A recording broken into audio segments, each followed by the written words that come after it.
kaburuji e demgal Pulaar e radio Jawol Sare. Musidɓe tedduɓe ten ko radio Jawol Sare on calminama to gonnon no gonirɗon kala joni meftande men e kaburuji.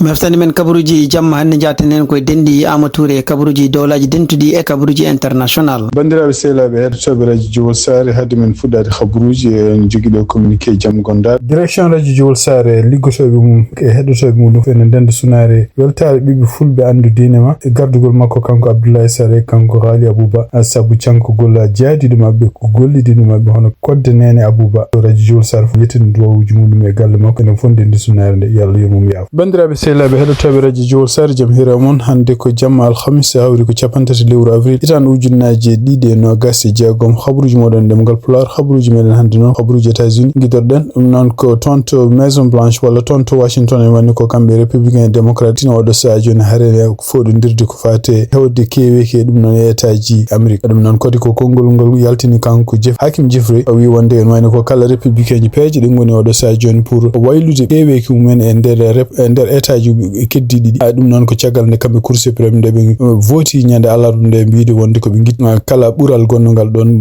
ballongal ɓaleɓe kalmisogol bangol toon to Louisiana ɗum ɗon kadi ne wayno ko ɗumnarande démocrate en ko hunde rokkunde kamɓe républicain ji kadi jinguere wonde kasɗoɓe beela fo ɓe mbawi chanjude ɓuure ɗe koɓe mbiyata gerrymandering ɗum noon état ji mabɓe républicain ji haysinto kanko Hakim Jeffrey o wi wonde ko en wayno sibabude woteji hankadi ɓadima hande wono kamɓe républicain ji ɓe mbawa waylude état ji mabɓe keddiɗi e républicain ji kanko Hakim Jeffrey o wi wonde ko kala koɓe peeji en wayno ko kamɓe démocrate eɓe jogui peeje goɗɗe ko mabɓe cawdi ɗum o limti hen noon ko wayno New York ko wayno Maryland ko wayno Illinois ɓe mbawi waylude keweki gonki toon ɓe guitta minorité mo républicain jogui toon en jogo sénateur uji walla ɓe jogo serɗiyankoɓe ɓurɓe hewde toon to Washington hande hono kanko takkaɗo walla tumaɗo ko kanko hoore makko yinno ko joguino anni ko warde président Donald hono kanko biyeteɗo Allen en wayno addama toon hande to tribunal hande addede makko to tribunal noon en wayno ko kamɓe kanko juge kalfinaɗo ñawore makko d'abord ko salinoɗo wiide wonde ko ɗaɓɓande procureur joguino pour wiide wonde alay saago heddo e kaso ha ñawore makko ara o wi ɗum ɗon ko kanko juge o wi ɗum ko hunde nde meeɗani yiyede kono noon en wayno caggal muɗum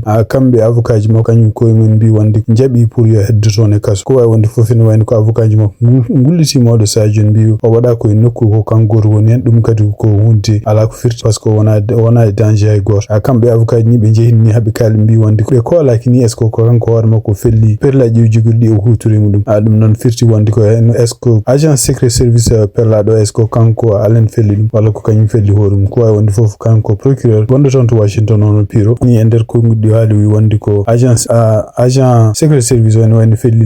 laabi joyyi ɗi kadi ne wani koye mum ko caama ko wawi wonde fof kanko mawɗo service secret toon to Washington o ari kanko hoore makko wi wonde ko tuumaɗo kañum worum ko kañum felli agent secret service o en e ɗum noon e wayno ko ngal ɗon kural kadi ummi koye fetel mum mawɗo donc wona oɗon agent felli hoore muɗum toon to Sénat hono kamɓe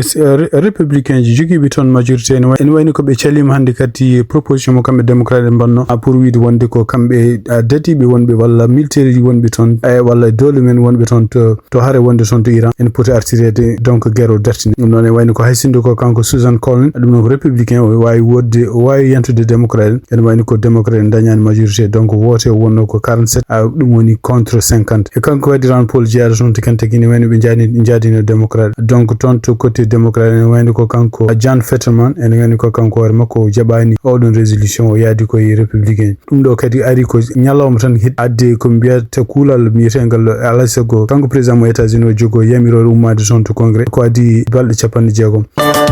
toon to New York kati hokol e nder konguɗi ɗi o haali kadi huccini ɗum koye gartiɗo opération ngaji ɗi immigration waɗata ɗum noon hono kanko Tom Homan e nder lettre mo windi kadi huccini ɗum e Donald Trump o wi wonde so tawi yimɓe immigration neldaɓe toon to New York ɓe hono kanko biyeteɗo Jonathan Ross noon ko kañum wiya wonde kañum waɗi hono Rene Good toon Minnesota o so tawi oɗon Jonathan Ross moye ɓeɗon yimɓe gouverneur mo New York mo ɗaɓɓi ko yaaci hono kanko yo itte ɓeɗon yimɓe ha enquête waɗe taw enquête o kadi ko enquête laaɓa pour tema ko kanko Jonathan Ross e ko fati kadi no felliri oɗo Rene Good ha laaɓa ha ko wawi wonde foof oɗon lettere fayi koye makko kanko Donald Trump e kanko kadi Tom Homan ɗum ɗon noon e wiide makko kanko gouverneur o yiɗa wonde oɗon neɗɗo tumaɗo gueɗe en waɗi ɗeɗo gueɗe bonɗe ene adde toon to New York ene ligguno immigration e état New York ande toon to Washington hono kanko men aɗa wonde ɗiɗo justice leydi ndi hono campagne bandi wi en tugnade républicain ko kaali ɓe mbimo o artu toon nende 29 lewru mai ɗum noon kadi ko wawde huccidde kadi yimɓe sarɗiyankoɓe surtout yen wawde namdede ko fa hollo liggey mo waɗi de kamɓe sarɗiyankoɓe nde ɓe gooti wonde ko alay sago kala ko haalte kanko Jeffrey kayitaji mum e filmu mum e gueɗe muɗum fof jaltini haala donc hol liggey makko mo waɗi e ɗum noon e wayno ko démocrate en kañum continue hollude mettere mumen walla wasde mumen welta e kanko pambandi sabu o jaɓani yaltinde ko wino yaltin o suuɓi ko wela o yalti ɗum noon ko ɗum woni kamɓe démocrate ɓe puusi républicain jo poursumu hay sinde oɗo sadio no natti ardade justice ani wayni ko oɗo sadio ne républicain mbi wonde ko ɓe jammirima walla ɓe dañi konngol wonde ko kanko pambandi mo warton to congrès ñande 29 lewru mai awa hujjide e sarɗiyankoɓe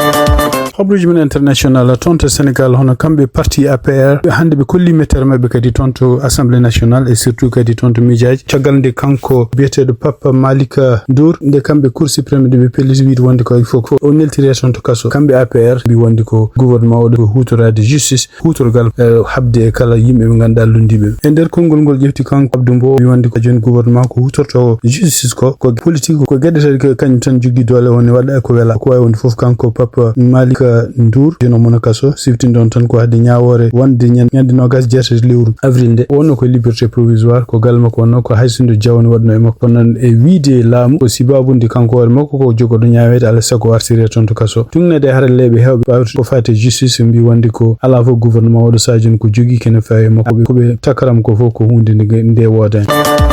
tonto Mali tungnade hande ko yalti en wani ko kamɓe leydi Russie ɓe mbi wonde ko mabɓe continue woppude yimɓe mabɓe gona toon ɗum noon ko yimɓe mabɓe ko militaire uji mabɓe wonɓe toon taw ko conseiller militaire uji walloɓe militaire uji Mali pour habde won boniyankoɓe ɗum noon kadi ɗum ngolɗo jabol kadi ari ko caggal nde kamɓe wonɓe toon surtout jeeyaɓe FLA nde ɓe mbi wonde ko alay sago Russie naɓe jalta leydi Mali ɗum noon kadi siftinde on tan koɓe poursuivre ɓeɗon toon to base uji gonɗo toon to Kidal yo ɓeɗon jal ko heddi ko kadi ne wayni ko kamɓe waɗi boniyankoɓe surtout ɓeɗo yimɓe jeeyaɓe Front de Libération ɓe mbi wonde koɓe heftoɓe ɗum ɗon koɓe heftoɓe ɗeɗo guure kewɗe e ɗeɗo guure kewɗe kadi ɓe mbi wonde koɓe jiiɗi ko kala yimɓe étranger ji wonɓe leydi Mali jalta hen ɗum noon Russie naɓe jeeya hen donc jaabul kam gummingol toon to Moscou ene wayni ko kanko président Putin wi wonde ko Russie naɓe wonɓe toon to Mali kamɓe kadi ɗeɗo pelle haɓete ɓe tuta aswaɗe e pelle kadi jeeyade e junin ene tuuma wonde koɓe rendinɓe doole mabɓe pour kadi wadde avance pour wadde kadi janggu bongu e balɗe garoje ɗe ko jiita ɗum kadi radio Jowol Sare liggotoɓe mum e direction mum foof ene jogui kay rendude belamma mawɗe e taari ɓiɓɓe fulɓe andudine ma gardugol makko kanko Ablaye Sarr nde ɓe goni e manditare mabɓe nen fondinde weltare nde kadi en ñaguima jomiraɗo kadi yo Allah ɓeydu mbawka musidɓe tedduɓe tenkoɓe radio Jowol Sare ko ɗo tonggui meftande men e jamma hannde o en ñaguima joom jaam mo jaam woni junggo mum nde waɗante en jaam